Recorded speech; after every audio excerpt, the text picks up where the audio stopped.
आज जितनी भी वस्तुएं जो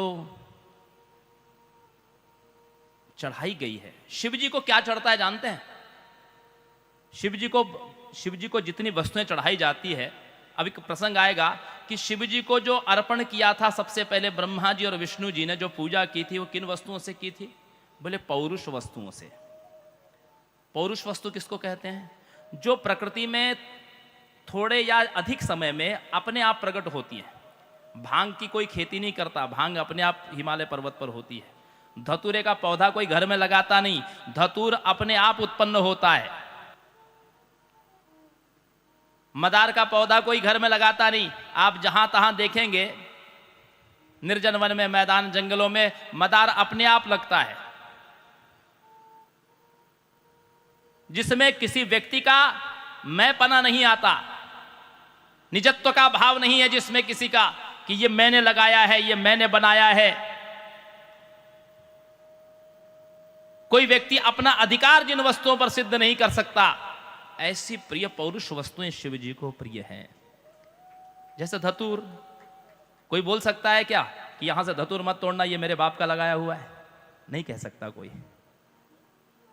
मदार का जहां से तोड़ लो। हां, फूलों की चोरी करने से व्यक्ति दरिद्र होता है। बहुत सारे लोग सुबह सुबह मॉर्निंग वॉक के लिए निकलते हैं और दूसरों की बगिया खाली कर देते हैं। उनको लगता है कि हम भगवान के लिए तो चढ़ा रहे हैं, भगवान के लिए तो चोरी नहीं। भगवान के लिए आप चोरी नहीं कर सकते। ये अधिकार आपको, ये लाइसेंस नहीं मिला कि आप भगवान के लिए चोरी करो। शास्त्र कह रहा है कि जो फूलों की चोरी करता है, आप किसी के यहां से बेलपत्र लीजिए, चाहे फूल लीजिए, उससे पूछिए, गृह स्वामी से पूछिए, उसकी आज्ञा के बिना, अनुमति के बिना आप नहीं ले सकते। लेकिन यदि कहीं भी धतूर का हो वृक्ष हो, मंदार का वृक्ष हो, या निर्जन वन में बेलपत्र हो जो अपने आप उत्पन्न हुआ हो,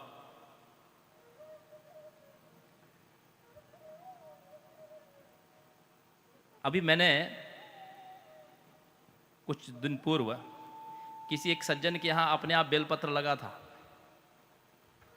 अब वो वहाँ पर फ्लोरिंग करवा रहे थे, तो मैंने उनसे कहा कि मैं इसको ले लेता हूँ, आपने लगाया था। मुझे पता था वो शिव भक्त नहीं है, तो मैंने कहा कि मैं इसको ले लूँ। तो बोले ले जाओ, वैसे भी हम फ्लोरिंग करने वाले, उखाड़ने वाले। मैंने बड़े आदर से, बड़े सावधानी से उसको निकलवाया, सब कुछ किया, बड़े आदर और प्रेम भाव से ले करके आया, अपने घर में लगाया, लेकिन सूख गया। जिन्होंने लगाया नहीं था उनके यहाँ अपने आप लहलहा रहा था, और हमने आदर से पूजा, हमारे यहाँ आके सूख गए। शिव जी ऐसे ही हैं, पौरुष वस्तुओं को ग्रहण करते हैं।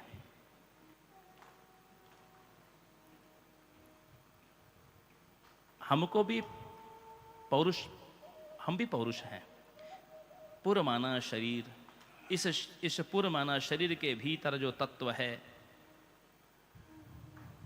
उसको कहते हैं पुरुष। पुरमाना शरीर, उसके भीतर जो तत्व है उसको कहते हैं पुरुष। तो जीव भी पौरुष तत्व ही है। शिव जी कहते हैं कि मुझे पौरुष तत्व ही प्रिय है। लोगों ने तो भौतिक वस्तुएं चढ़ाई, पत्र पुष्प जल चढ़ाया, दूध चढ़ाया, लेकिन किसी ने अपने आप को समर्पित नहीं किया, आत्मनिवेदन नहीं किया। तू ही एक निराला भक्त आज महाशिवरात्रि के दिन आया है जिसने अपने आप को मेरे ऊपर समर्पित कर दिया। तूने अपने आप को मुझे चढ़ा दिया।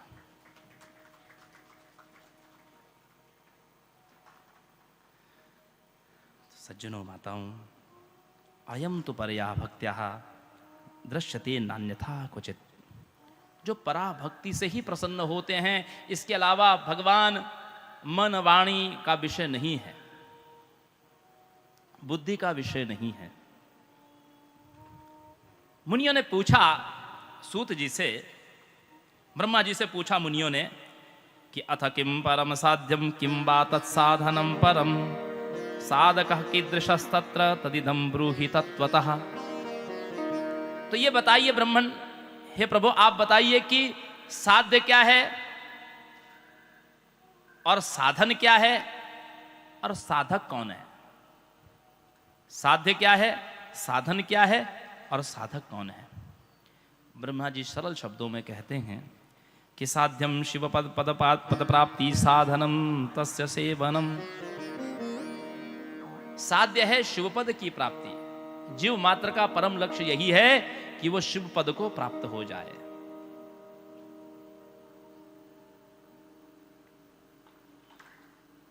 आप कहीं घूमने के लिए जाते हैं ना,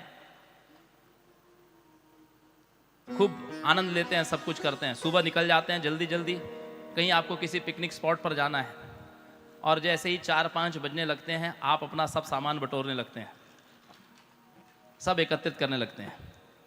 बच्चे कहते हैं नहीं मम्मी थोड़ा और खेलना है, और माता पिता कहते हैं नहीं अंधेरा हो जाएगा, लौटना है, अपने को दूर भी तो जाना है। तो व्यक्ति को अपने गंतव्य का पता है कि हम कहाँ से आए हैं, हमको कहाँ जाना है। कितना भी अच्छा स्थान हो, नदी का तट हो, तालाब का तट हो, कितना भी सुंदर बाग बगीचा हो, लेकिन व्यक्ति अपने गंतव्य तक लौट करके जरूर जाता है। उसी प्रकार जीव कहीं से, ये अपने आप से पूछिए कि हम कहाँ से आए हैं। मेरा नाम जीव क्यों है? जीव क्यों नाम पड़ा? शिव से विभक्त होने के कारण ही इस तत्व का नाम जीव पड़ा। हम शिव से ही प्रकट हुए हैं, इसलिए हमको शिव के पास ही लौटना है। तो शिव पद की प्राप्ति ही साध्य है। तो बोले उसके लिए साधन क्या है? जैसे आप कहीं जाते हैं यात्रा पर तो साधन करते हैं ना, ट्रेन होता है, गाड़ी होती है, आपकी कार होती है, स्कूटर होता है, कोई ना कोई साधन से आप जाते हैं। तो शिव पद की प्राप्ति के लिए साधन क्या है? बोले साधनम तस्य सेवनम। सेवनम साधकस्तत्प्रसादाद्यो नित्यादि फल निस्पृहा। नवधा भक्ति के द्वारा उस शिव पद की प्राप्ति। नवधा भक्ति क्या है? बोले साधन। नवधा भक्ति को मानस में बताया, श्रीमद् भागवत में बताया गया है नवधा भक्ति को। श्रवणम कीर्तनम विष्णु स्मरणम पाद सेवनम अर्चनम वंदनम दास्यम सख्यमात्म निवेदनम। पहली भक्ति श्रवण, दूसरी कीर्तन, तीसरी स्मरण अर्थात मनन, चौथी पाद सेवन, पांचवी अर्चन, छठी वंदन, सातवीं दास्य, आठवीं सख्य और नवीं आत्मनिवेदन। शबरी मैया को तो राम जी ने बड़े सुंदर शब्दों में बताया है। प्रथम भगति संतन कर संगा, दूसरी रति मम कथा प्रसंगा। पहले संतों का, साधु जनों का, गुरुजनों का, सिद्ध जनों का संग करो, संतों का संग करो, और उसके बाद उनसे मेरी कथाओं को सुनो। दूसरी रति मम कथा प्रसंगा। और फिर किसी समर्थ की शरण ले लो। गुरुपद पंकज सेवा, तीसरी भक्ति अमान। और जो गुरु के चरणों की सेवा करोगे तो गुरु क्या करेंगे? बोले प्रसन्न होकर के आपको विधि बता देंगे, नाम दे देंगे, मंत्र दे देंगे। चौथी भगति मम गुण गण करहूं कपट तजगान। और निष्प्रिय भाव से आप कपट त्याग करके उस गुरु के बताए हुए प्रदत्त मार्ग पर चलिए। ये चौथी भक्ति। मंत्र जाप मम दृढ़ विश्वासा, पंचम भजन सुवेद प्रकाशा। जो गुरु ने मंत्र दिया है उसको दृढ़ विश्वास के साथ जपते चलो। तो जब जपोगे तो इंद्रियां भी विचलित करेंगी। तो छठी भक्ति तो यही है कि छठतम शील विरति बहुकर्मा, निरत निरंतर सज्जन धर्मा। इंद्रियों का दमन करते हुए सज्जनवत आचरण करिए और अपने जीवन की गाड़ी को आध्यात्म की ओर दौड़ाइए। ये छठी भक्ति। सातवीं क्या है? बोले सातव सम मोहि में जग देखा। समदर्शी हो जाना। सिय राम में सब जग जानी। सारे जगत में सब में भगवान को देखो। और इतना ही, मोते अधिक संत करी लेखा। सातवीं भक्ति राम जी ने कहा कि मुझसे भी बढ़कर के संतों को मानो। आठव जथा लाभ संतोषा, सपने हो नहीं देखी अपर दोषा। आठवीं भक्ति यह है कि जीवन में संतुष्टि आ जाए, क्योंकि जब तक आप संतोष का अनुभव नहीं करेंगे तब तक आपकी भौतिक जगत के प्रति आपकी पिपासा लगी रहेगी। और भौतिक जगत को जब आप समय देंगे तो इधर आध्यात्म में समय आपका कम हो जाएगा। इसलिए जो कुछ भी प्राप्त हो गया है उसमें संतोष हो जाए। लेकिन संतोष का अर्थ भगवत भजन में संतोष नहीं, उसके प्रति तो आपकी तृष्णा बढ़ती जानी चाहिए कि और कितना धर्म संग्रह कर लूं। नवम सरल सब संचल हीना, मम भरोस ही हर्ष न दीना। छल कपट रहित होकर के सरल हो जाइए और एकमात्र उन पर भरोसा रख करके मन में, क्योंकि जब साधक अपने साध्य की ओर बढ़ता है तो जीवन में कठिनाइयां आती हैं। कठिनाइयां कब आती हैं? जब आप साधना करने जाएंगे ना, उस समय आपके पूर्वकृत पाप आदि व्याधि के रूप में विघ्न मचाते हैं, वो रोकते हैं। उनका कार्य ही वही है कि आपको उस मार्ग में जाने से रोकना। लेकिन ऐसी स्थिति में विघ्न आने पर भी ईश्वर के प्रति आपका भरोसा कम नहीं होना चाहिए। और ऐसा नहीं कि कोई चमत्कार होने लग जाए और आपके मनोनुकूल कार्य सिद्ध होने लग जाए तो बहुत प्रसन्न हो जाए, हर्षित हो जाए और जगत के सामने हो हल्ला करने लगे कि देखो हमको ये अनुभव हो गया, हमने ये प्राप्त कर लिया, हमने ऐसा बोला था, वैसा हुआ। ऐसे नहीं। मम भरोसा ही हर्ष न दीना, न तो दुखी होना है और न ही हर्षित होना है, और भरोसे को उनके प्रति दृढ़ रखना है। ये नवी भक्ति है, ये नवी भक्ति है। और साधक कौन है? हमने आपको साध्य बताया, साधन बताया।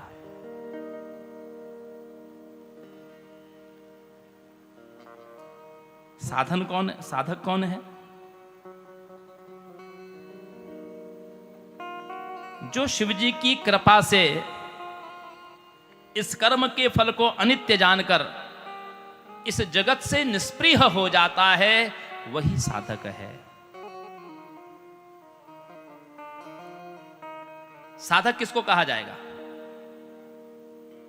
देखिए, बहुत सारे लोग उपासना करते हैं और उपासना के फलस्वरूप वो सिद्धि मांगते हैं। उनके पास कोई ना कोई चमत्कार की सिद्धि होती है। सिद्धि मुफ्त में नहीं मिलती। सिद्धि के लिए आपको अपने पुण्य खर्च करने पड़ते हैं। जैसे आप बाजार से कोई मनपसंद वस्तु खरीदते हैं तो उसकी कीमत आपको चुकानी पड़ती है ना, वैसे ही आध्यात्म में भी यदि आपको सिद्धि चाहिए,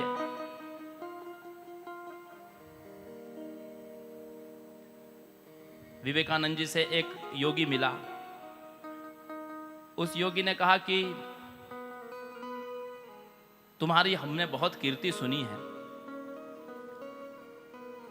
तुम्हारे पास क्या सिद्धि है बताओ। विवेकानंद जी ने कहा मेरे पास कोई सिद्धि नहीं है, क्योंकि मैंने सिद्धि के लिए कोई अपने आध्यात्म की ऊर्जा को खर्च नहीं किया है। बोले फिर तुम कैसे स्वामी हो गए? देखो मेरे पास सिद्धि है, मैं पानी पर चल सकता हूं। पानी पर चल करके गया, वापस आया। बोले ये सिद्धि आपको कैसे मिली? उसके लिए मैंने 12 वर्ष तक तपस्या की है। 12 वर्ष तक तपस्या करके मैंने ये सिद्धि हासिल की है, पानी पर चलने की। विवेकानंद जी ने कहा कि क्या मुझे भी अपने साथ लेके जा सकते हो? बोले नहीं, मेरी सिद्धि से तो केवल मैं ही चल सकता हूं पानी पर, आप नहीं जा सकते। विवेकानंद जी बात करते करते एक नाव पर बैठ गए। किनारे पे कुछ बच्चे लोग थे, सबको बिठाया नाव में और साधना पथ पर बात हो रही है। गंगा के उस पार पहुंच गए। वहां स्कूल जाने वाले बच्चे उतर गए सब। योगी बैठा ही था, विवेकानंद जी बैठे थे। उस पार के कुछ लोग थे, उनको भी बैठाया नाव में, इस पार ले आए और मल्लाह से पूछा कि कितना तुम्हारा किराया हुआ? उसने कहा 4 आने, 25 पैसे दे दिए। विवेकानंद जी ने अपने थैले में से निकाले और 25 पैसे दे दिए। योगी अपनी सिद्धि का बखान कर रहा था। विवेकानंद जी ने जाते जाते कह दिया, जो काम आपने 12 साल की तपस्या से किया है वो काम केवल चवन्नी दे करके होता है, वो काम केवल चवन्नी देने से होता है। 12 साल की सिद्धि पर तो आप अकेले पानी पर चल रहे हो, लेकिन चवन्नी लेने वाला मल्लाह कितने लोगों को एक साथ लेके जा रहा है, लेकर के आ रहा है। तो साधक वो नहीं है कि जो कोई सिद्धि ले रहा है, संसार को आकर्षित करने के लिए कोई चमत्कार दिखा रहा है, संसार से अपनी पूजा करवाने के लिए, अपनी यश कीर्ति बढ़ाने के लिए उसने यदि आध्यात्म की ऊर्जा को यदि कहीं खर्च कर दिया है तो वो साधक नहीं है। साधक की डेफिनेशन ब्रह्मा जी कह रहे हैं, साधक वो है जो शिवजी को ही सब कुछ मान करके इस जगत से निष्प्रिय भाव से रहता है, अर्थात सारा जगत उसको झूठ लगता है।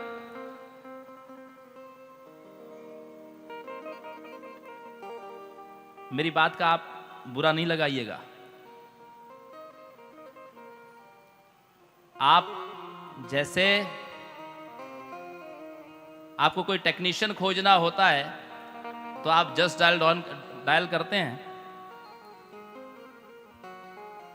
आप इंटरनेट पर खोज लेते हैं इलेक्ट्रिशियन कहाँ है, प्लम्बर कहाँ है, सारी चीजें सबने अपना अपना एडवर्टाइजमेंट डाल करके रखा है।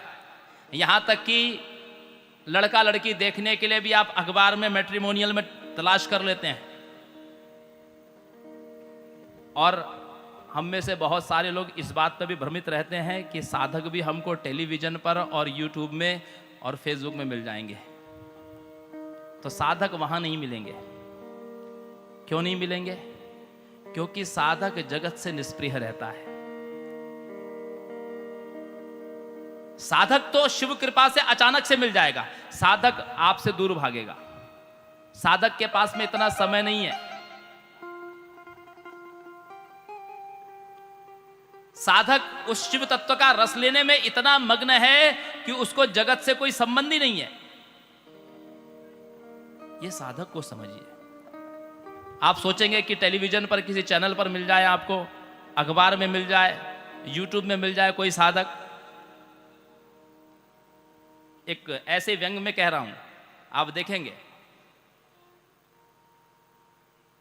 लोग विज्ञापन देते हैं, ये 5 बार के गोल्ड मेडलिस्ट है ना, तांत्रिक,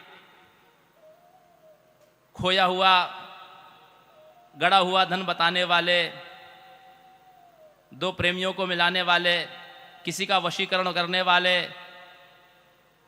सास भी ढूंढते रहते कि बहू को वश में कैसे करने का कोई उपाय है, बहू ढूंढती है कि सास को वश में करने का क्या उपाय है। और ऐसे लोग ऐसे तांत्रिक मांत्रिक के पास पहुंचते हैं और वो उल्टे सीधे उपाय डालते हैं। एक बात याद रखिए, ये चीजें इतनी सरल नहीं होती हैं। आपको ऐसा लगेगा कि अरे उन्होंने 1000, 2000, 10,000 की चीज दे दी है, हमारे लिए उतना। वो चीजें ऐसी आपके घर में डाल करके चले जाएंगे जो 3-3, 4-4 पीढ़ी तक आपके घर से निकलेगी नहीं। वो उनके पास में वो दूषित चीजें होती हैं। कोई प्रेत को ला करके आपके घर में बांध देंगे, 2, 4, 6 महीना सब कुछ संतुलित चलेगा। किसी को कोई दुरात्मा को ला करके आपके घर में बांध दिया और आपको लग रहा है।